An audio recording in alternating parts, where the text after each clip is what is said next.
ნინი მოსიაშვილი, Helio AI. Helio არის რეკრუტინგის შიდა სოფტი, რომელიც კომპანიებს ეხმარება საუკეთესო ადამიანების სწრაფად შერჩევაში. Აი წარმოიდგინეთ, ერთ სისტემაში ქმნით ვაკანსიას, იქიდანვე აზიარებთ დასაქმების პლატფორმებთან, უნივერსიტეტებთან, სოციალურ ქსელებში, იქვე იღებთ რეზიუმეებს, AI გვეხმარება მათ დამუშავებაში და შესაბამისობის მინიჭებაში.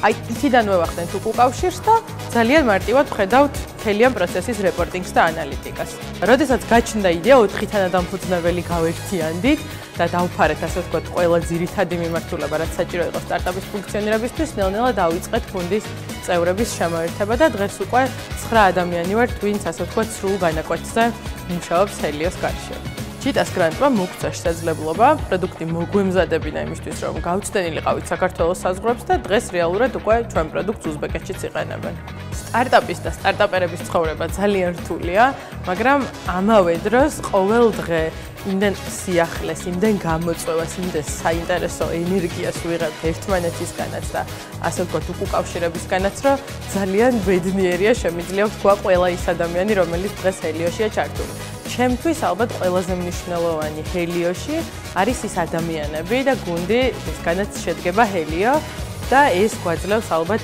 ის ძალას, რომ აი ამ ერთ წელში ესე ჩქარა გავიზარდეთ და დღეს უკვე ამ შედეგებზე გავედით.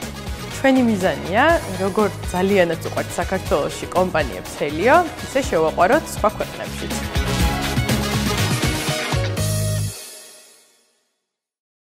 Helio არის რეკრუტინგის პლატფორმა, რომელიც რეკრუტერებს ეხმარება, რომ რაც შეიძლება სწრაფად და მარტივად ვიპოვოთ სწორი ადამიანები ჩვენთვის სასურველ პოზიციებზე. და მთავარი რაც Helios გამოარჩევს არის ის, რომ პირველ რიგში ლოკალურ ბაზრებზე არის მორგებული. Helio რამდენიმე ქვეყანაში ოპერირებს უკვე და მაგალითად ქართულ ენაზე გაწვრთნილი AI აქამდე არ არსებობდა, რომელიც HR-ებს დაეხმარებოდა თანამშრომლების შერჩევაში და ჩვენი ხელოვნური ინტელექტი მუშაობს რამდენიმე ენაზე და ლოკალურ ბაზრებზე მორგებული არის და ასევე გვაქვს ჩვენი თამაში, იმიტომ რომ თვლით, რომ გარდა იმისა, რომ CV არის საჭირო იმის, რომ სწორი ადამიანი შეარჩიო, ასევე ძალიან საინტერესო არის მისი პიროვნული უნარები და შესაბამისობა კონკრეტულ ვაკანსიაზე, რომელიც ესე პირდაპირ CV-დან არ იკითხება ხოლმე როგორც წესი და ამიტომ გავაკეთეთ თამაში, რაც 10 წუთიანი თამაში არის, რომელსაც ადამიანი თამაშობს და HR-ს ეგზავნება შედეგი ამ ადამიანის პიროვნულ თვისებებთან დაკავშირებით. ეს არ არის არც მოგებაზე, არც წაგებაზე, უბრალოდ ადამიანი როგორი ტიპაჟია, ამის შესახებ ეგზავნება ინფორმაცია HR-ს. ჩემი აზრით, ჩვენი მთავარი კონკურენტული უპირატესობა ქართულ და საერთაშორისო ბაზარზე არის პირველ რიგში გუნდი, ისეთი ადამიანები შევიკრიბეთ, რომ ძალიან სწრაფად ვახდენთ პროდუქტის განვითარებას, ასევე ვუსმენთ ჩვენს მომხმარებლებს და მათგან ვიღებთ ძალიან დიდ ინსპირაციას თუ რა შეიძლება მომავალში გავაკეთოთ. Helios შექმნის იდეა დაგვებადა მის თანადამფუძნებლებს. მე ვარ მის ტექნიკური დირექტორი, ნინი არის ჩვენი საოპერაციო დირექტორი, იაკო არის CEO და სულხანი არის ჩვენი პროდუქტის მიმართულების დირექტორი. და ნინის და იაკოს ჰქონდათ ესეთი პრობლემა თავიანთ სამსახურში, რომ დაახლოებით 3000-ზე მეტი რეზიუმე შეუვიდათ და 2 კვირაზე ნაკლებ დროში ჰქონდათ SEO-ები გადასარჩევი და მაშინ დაიბადათ პირველი იდეა, რომ რაღაცა არის ამ მიმართულებით მოსაფიქრებელი, იმიტომ რომ ფიზიკურად შეუძლებელია, რომ ამ რაოდენობის რეზიუმეებს ესე მოკლე დროში მცირე ადამიანური რესურსით გაუმკლავდე და ყველა CV-ს მიაქციო შესაბამისი ყურადღება. ამიტომ ასე გადაწყდა, რომ დაარსებულიყო Helio AI. რაც შეეხება სირთულეებს, პრინციპში სტარტაპის მართვა როგორც ასეთი ძალიან ბევრ სირთულესთან არის ზოგადად დაკავშირებული და ალბათ მთავარი რის გამოც სტარტაპში მუშაობა ადამიანებს მოწონთ არის ის, რომ ყოველთვის მრავალფეროვანი არის და ყოველთვის სხვადასხვა ტიპის სირთულეებთან გიწევს შეჭიდება. Helios შემთხვევაში ერთ-ერთი მთავარი ალბათ რასაც გამოვყოფდი არის, რომ მუდმივად ორიენტირებულები ვართ პროდუქტის განვითარებაზე. ყოველთვის ვუსმენთ ჩვენს მომხმარებლებს და მათთან ერთად ვცდილობთ, რომ აღმოვაჩინოთ ის პრობლემები, რაც მათ აქვთ და მათთან ერთად მოვიფიქროთ საუკეთესო გადაჭრის გზები და ის რომ მუდმივად კომუნიკაციაში იყო ამ ადამიანებთან, მუდმივად მათ უსმენდე და მათ სირთულეებს მათთან ერთად აგვარებდე, ერთ-ერთი ყველაზე საინტერესო და რთული პროცესი ალბათ ეს არის სტარტაპში. Helios გამოყენება ძალიან მარტივია, მას არ სჭირდება ინტეგრაცია, მოთხოვნის დღესვე თქვენ მიიღებთ users და parols, რომლითაც შეგიძლიათ სისტემაში შეხვიდეთ და ისე ამოვიდეთ. Helio თავიდან დავიწყეთ 4 ადამიანმა, როგორც წევით აღნიშნე, 4 თანადამფუძნებელმა და არ არსებობდა არაფერი იდეის გარდა, უბრალოდ 4 ადამიანი დავსხედით მაგიდის გარშემო და თქვით, რომ ეს უნდა გავაკეთოთ. და პირველად როცა დავიწყეთ, სულ პირველი კლიენტები როცა ყავდა, პირველი მომხმარებლები როცა ყავდა, იმ ეხლა რაც არის Helio, იმისი მეათედიც არისო ალბათ, იმიტომ რომ სისტემაში ერთადერთი შესაძლებელი იყო ვაკანსიის შექმნა და CV-ების ატვირთვა მეტი არაფერი. მაგრამ ის რომ მუდმივად მიუყვებით და ვავითარებთ პროდუქტს და ორ კვირაში ერთხელ განახლება გადის ხოლმე და მომხმარებლებთან ერთად ვაკვირდებით რა ჭირდებათ მათ და მუდმივად სიახლეებს ვთავაზობთ, მიგვიყვანა იქამდე რომ თუნდაც დღეს უკვე Helio-ში გაშვებული არის AI აგენტი, რომელიც ეხმარება რეკრუტერებს და რაღაც საქმეებს, რასაც რეკრუტერები ავალებენ, აკეთებს კიდეც თვითონ და ასე შემდეგ. ანუ ძალიან ბევრი ფუნქციონალი დაემატა, რომელიც თვითონ რეკრუტერების მხრიდან იყო მოთხოვნილი. და საერთო ჯამში გუნდიც გაიზარდა, უფრო მეტი ადამიანი მუშაობს და რაღაც იდეიდან ხელშესახები პროდუქტი შეიქმნა, რომელიც უკვე რამდენიმე ქვეყანაში ოპერირებს. და კიდევ რითიც ვინარჩუნებთ კონკურენტულ უპირატესობას, ეს არის ხელოვნური ინტელექტი, რომელიც მორგებულია რეკრუტერების საჭიროებას სხვადასხვა ქვეყანაში, სხვადასხვა ენებზე.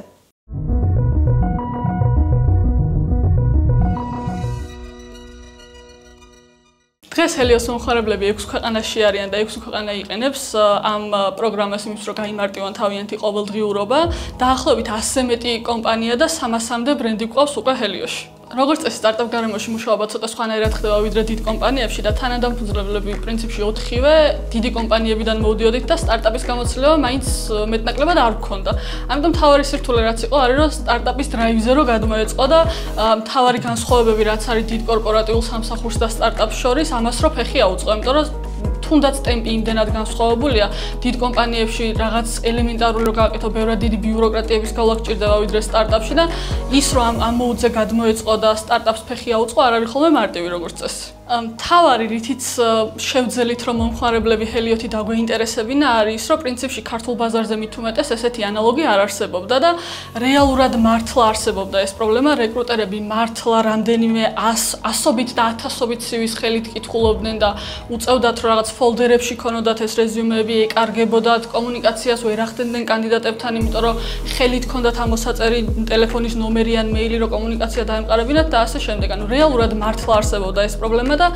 რადგანაც ქართულ ბაზარზე ანალოგი არ არსებობდა და ჩვენ ვიყავით პირველები, ვინც ამის გადაწყვეტა შევთავაზეთ, ეს კომუნიკაცია იყო ალბათ მთავარი რეკრუტერებისთვის, რითიც შევძელით მათი დარწმუნება, რომ Helio მართლა გამოსადეგი იქნებოდა მათთვის და მას შემდეგ რაც უკვე რამდენიმე კომპანიამ გატესტა ჩვენი პროდუქტი და დარწმუნდნენ, რომ მართლა გამოადგათ და მართლა საჭირო პროდუქტი იყო, მე პრინციპში უკვე ერთმანეთსაც რო უზიარებდნენ HR-ები, ერთმანეთის რეკომენდაციითაც ძალიან ბევრი HR-ი მოვიდა მე უკვე ჩვენთან. რაც შეეხება ფინანსურ ნაწილს, რა თქმა უნდა, განსაკუთრებით როცა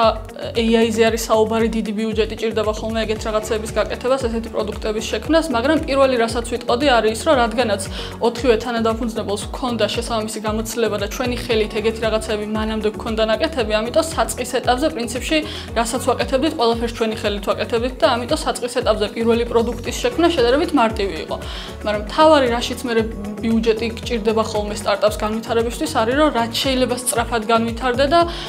ჩვენ ახლა რასაც ყოველ ორ კვირაში ერთხელ ვაკეთებთ, რომ ახალ ფუნქციონალს უშვებთ, ეს რაც შეიძლება სწრაფად რომ მოახერხო და რაც შეიძლება ბევრი ფუნქციონალი რომ მიაწოდო შენს მომხმარებლებს. რაც შეეხება უშუალოდ თანხებს და ფინანსურ ნაწილს, Helio-მ უკვე მილიონ ლარამდე ინვესტიციის აღება შეძლო, ამ პროცესს ვაგრძელებთ ისევ, იმიტომ რომ კიდევ უფრო სწრაფი ტემპით გვინდა განვითარება და გვინდა რომ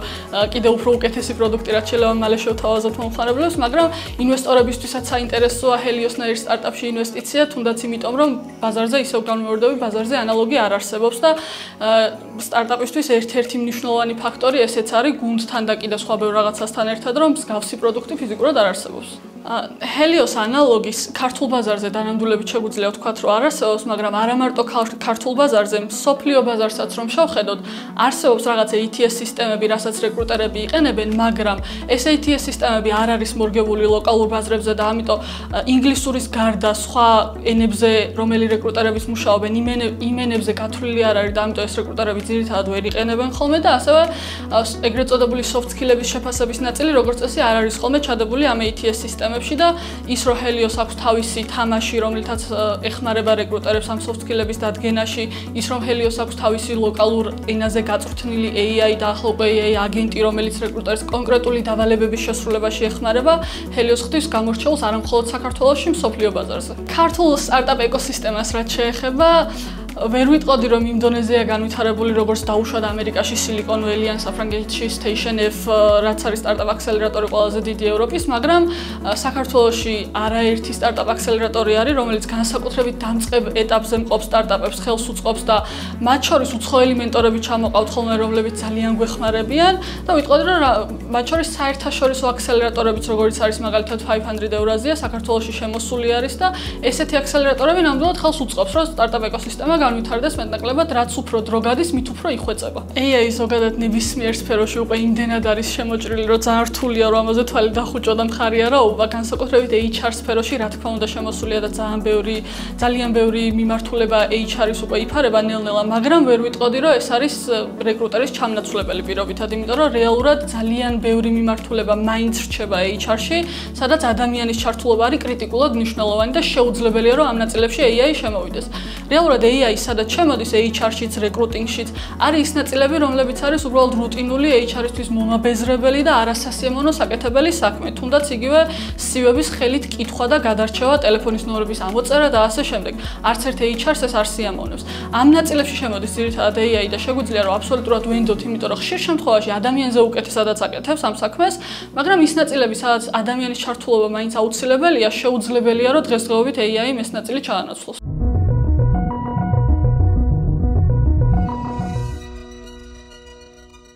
შენ თუ გჯერა იმის რასაც აკეთებ, ანუ ეს იმას ნიშნავს, რომ გააქვს უკვე რაღაც გარკვეული საინტერესო ნიუანსები ნაპოვნი ან ბაზარზე, ან ნაპოვნი გაქვს, ასე ვთქვათ, მასშტაბირების შესაძლებლობა. შემდგომ თუ ამის შენ თვითონ გჯერა, უკვე შეგიძლია რომ სხვებიც დაარწმუნო და სხვების დაარწმუნება ხშირ შემთხვევაში ეს სხვები არიან ის ინვესტორები, ვინც ამ შენს ინოვაციაში და ბაზრის ხედვაში ფული უნდა ჩადონ. არსებობს სხვადასხვა გზა, ну პირველ ეტაპზე არის შეიძლება მეგობრის თანხა იყოს, შეიძლება ოჯახის წევრების, შესაძლოა ეს იყოს უბრალოდ საგრანტო კონკურსები, არსებობს ასევე სპეციალური ფონდები, რომლებიც მაღალი რისკიან პროექტებში დებენ ფულს. თუმცა საქართველოში ეს შეზღუდულია შედარებით და ამიტომ თავიდანვე შენ თუ გჯერა შენი იდეის და ამის მასშტაბირების და გრძელვადაში უყურებ, რომ გლობალურად იქნები საინტერესო მოთამაშე ამ სფეროში, მაშინ ჯობია რომ თავიდანვე საერთაშორისო აქსელერატორებს მიმართო, რაღაც angel ქსელებს და მოსინჯო იქ ბედი.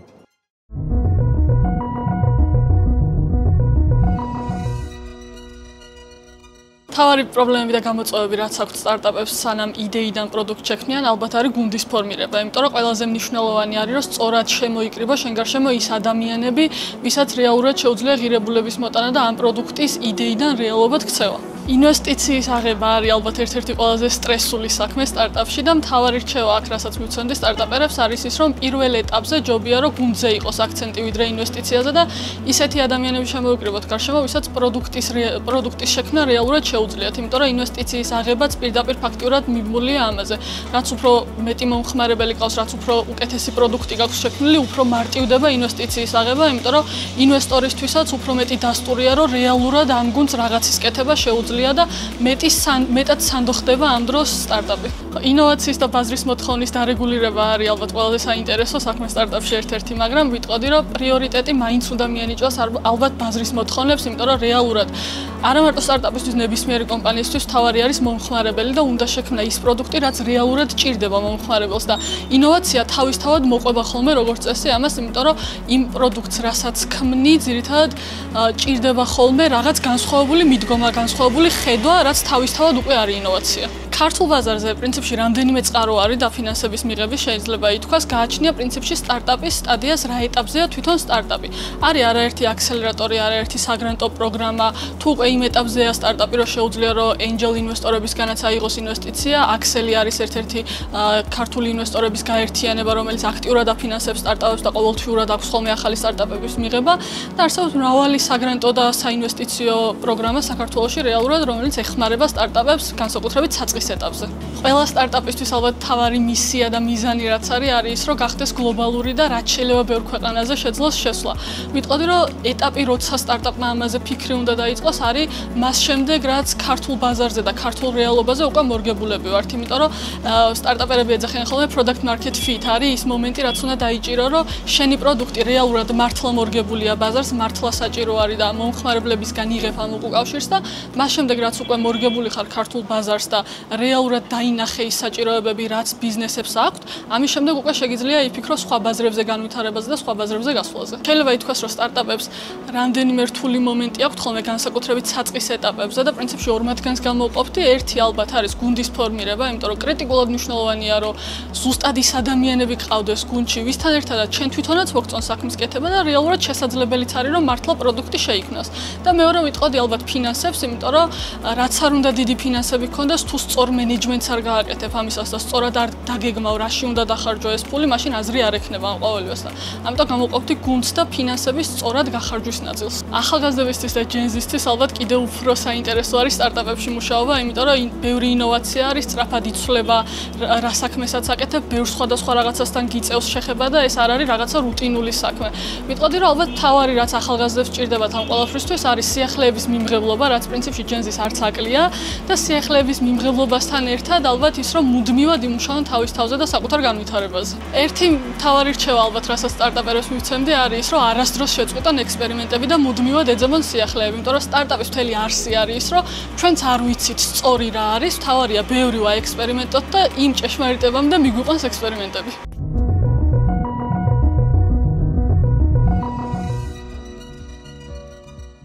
ხშირად სტარტაპერებს გვავიწყდება, რომ სტარტაპი არის ბიზნესის უბრალოდ განსხვავებული ფორმა, თორე საბოლოო მიზანი ალბათ ერთია, რომ გამდიდრდე, რაღაც სასარგებლო გააკეთო საზოგადოებისთვის და უბრალოდ შენს მიიღო სასიამოვნო გამოცდილება ამ სრულ პროცესში და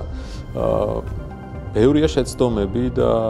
რის გამოც სტარტაპი შეიძლება დაფეილდეს. ყველაზე გავრცელებული არის ალბათ, რომ ვერ თანხმდებიან დამფუძნებლები გარკვეულ ეტაპზე, უჭირთ მასშტაბირება ან ვერ ახერხებენ დროულად თანხის მოზიდვას. ასევე გავრცელებული პრობლემაა, რომ შესაძლოა სტარტაპი ისეთ პრობლემას ჭრიდეს, რომელიც იმ მომენტში არ იყო აქტუალური, თუმცა შემდგომ რამდენიმე წელში უკვე აქტუალური გახდა და უბრალოდ სტარტაპი ვერ აღწევს, რომ იმ პერიოდამდე მივიდეს, როცა ეს უკვე აქტუალური ხდება და შესაბამისად სხვა სტარტაპი ჩნდება, რომელიც ამ პრობლემის გადაჭრას ახერხებს.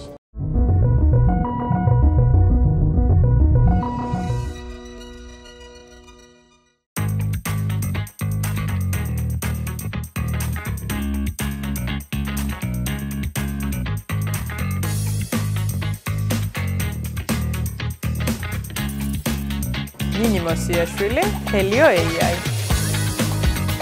Helio არის რეკრუტინგის შიდა სოფტი, რომელიც კომპანიებს ეხმარება საუკეთესო ადამიანების სწრაფად შერჩევაში. აი წარმოიდგინეთ, ერთ სისტემაში ქმნით ვაკანსიას, იქიდანვე აზიარებთ დასაქმების პლატფორმებთან, უნივერსიტეტებთან, სოციალურ ქსელებში,